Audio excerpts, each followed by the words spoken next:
Hey people, it's me again. So, anyways, um, a lot of people on the political spaces on YouTube have been talking about this sort of thing, whether it's on the left or on the right, when it came to the Supreme Court challenging Obergefell v. Hodges as far as that goes. But in a way, there are some people on the left that are just doing this sort of usual fear mongering of that sort, but it is just one of those little things again. But the thing here is that I had asked like ChatGPT about the whole thing here, and what ChatGPT had said at this point was that due to the fact there is the whole Respect for Marriage Act, therefore, um, therefore that they have to recognize all same-sex marriages in throughout the country of that sort, and then um, there is supposed to be like a conscientious faith objection thing in there to begin with, because of the fact that during the course of when they were pushing for that law there in through the Senate, that former Senator Christine Sinema, who was openly bi, had talked with like the the LDS Church to add in that sort of religious exemption there. So that is one of the things there. So I think what is also the other thing here was there are certain states that are gonna do away with the marriage bans of that sort, because after all, here where I live in California, we had passed Prop 3, which basically removed, you know, Prop 8 that banned marriage equality that back in '08 from ever existing in the first place, and there was something similar going on in Colorado that removed Amendment 43 that banned marriage equality there in Colorado. And I'm certain there's going to be some other states that would do that, as far as like in Oregon or in Arizona or Nevada or some other places like that. And so it's just another thing here. But the thing here is, it is more of a political um, dog whistle or whatever you call it in that sense, because they're trying to get the evangelical Christians to vote in the midterm election, you know, because of the fact that the Republican majority is hanging on by a thread in both houses, and there's a whole possibility that could flip over in both houses coming in November of 2026 at that point there. So, considering what might be like the case again was like how it was with the Dobbs decision, had also was also politically motivated to bring out the evangelical Christians to vote in the midterm election, you know, and which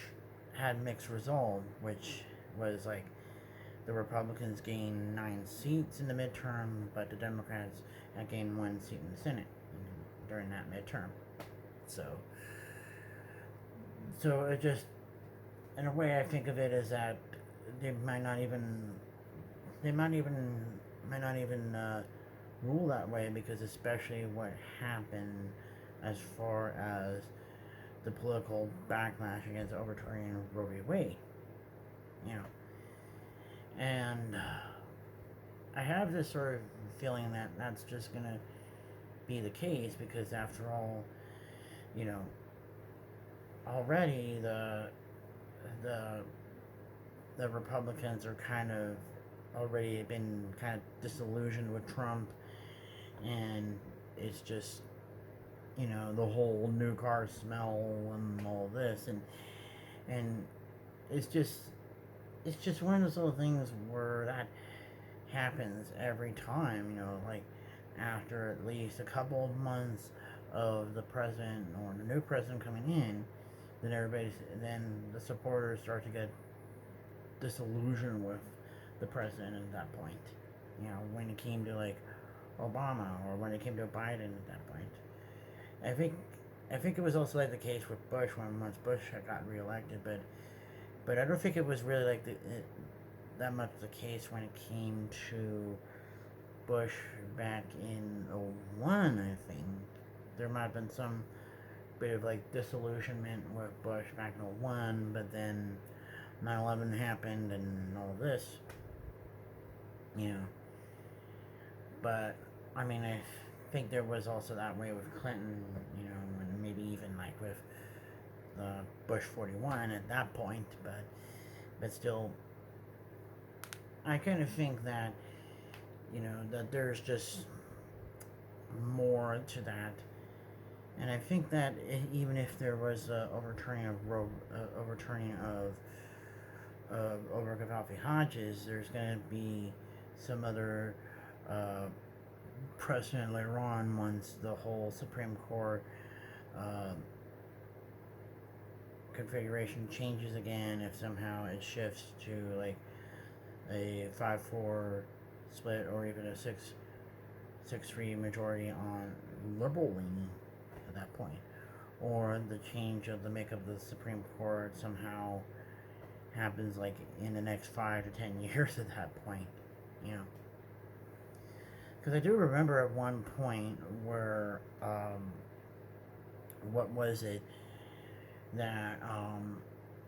FDR had threatened to put like a retirement age on the Supreme Court justices at that point, but then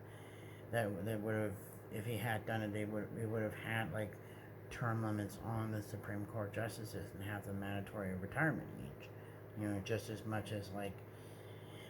over there in Canada. But the biggest problem was when it came to having the Supreme Court justices be voted in and out, and was like the whole story of what happened back in '86, when the state Supreme Court here in California was shifted further to the right because of that, and what's her name, Rose Bird, was like voted out of office at one point, and it also happened in Iowa at one point in time. I think it was back in 2010-ish. Don't remember the exact story, but it all had to do with that one state Supreme Court case that allowed marriage equality over there. So that is just one of the biggest things I have to kind of mention here. But I think that we're just in another point of like interesting times here. So anyways, guess that's probably it. So talk to you guys later.